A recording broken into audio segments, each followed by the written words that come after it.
NBA offseason signings, the NL MVP race, and the continuous NFL updates. That is all the topics on the third episode of the third season of Friday Night Leagues with Jon Gordon. I'm Jon Gordon, and I'll just take a little bit of your time to tell you about the most recent news that's happening around the major leagues. Welcome in, and let's get started.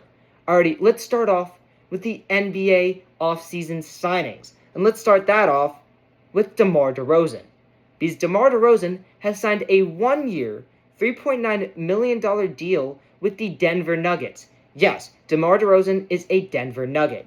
I think this was an incredible signing. I really like DeMar DeRozan as a player, and he fits perfectly into that Denver scheme with Nikola Jokic and also Jamal Murray. He's going to be able to thrive in that position and maybe take that team to a championship, but definitely to the playoffs.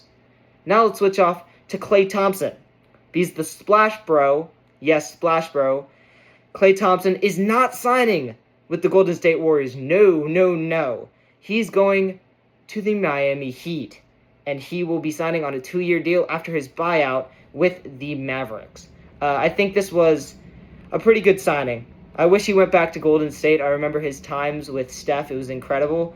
But he's taking his talents to South Beach, and he's going to be a big help. Because after Miami traded everything away for Giannis, getting this player, getting Klay in this position is going to do wonders for their offense. Because finally, they'll have a shooter in this position. They'll have a shooter who can take the ball down and get that three-point bucket. But now let's switch off to the final signing. And this is James Harden. Because after failing to get LeBron James, the Cavs have signed James Harden to return on a 3-year, $97 million deal. I like the signing.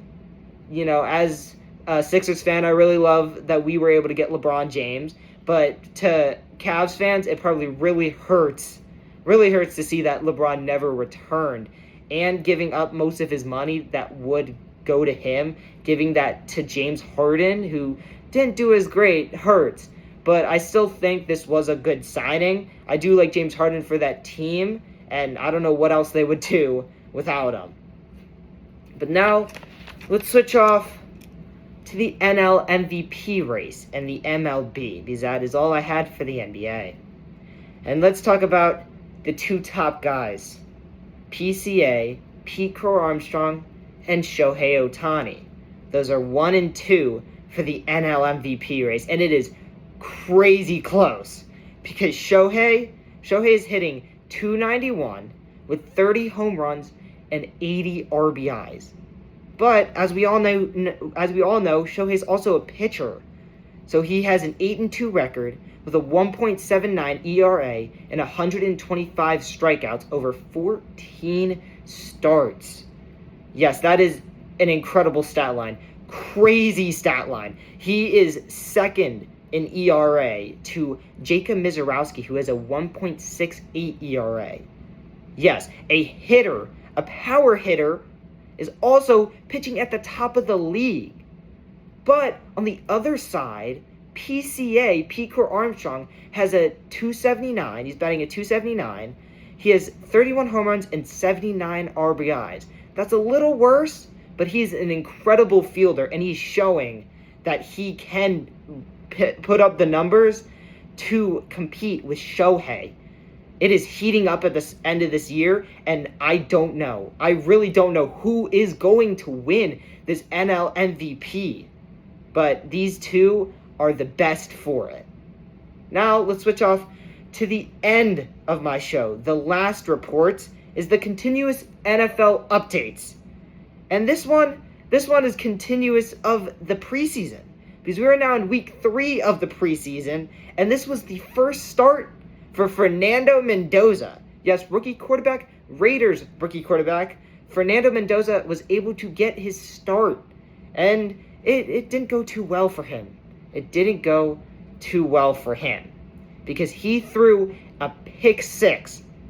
Yes, he threw a pick 6 on one of his first throws. But somehow, the Raiders were still able to get the win against the Texans 22 20. And because of this performance, Clint Kubiak, the head coach of the Raiders, is still not naming the starter for week 1. It could be either Aiden O'Connell, Kirk Cousins, or Fernando Mendoza. And now to the last actual report of this show. And this is going to be about the 49ers.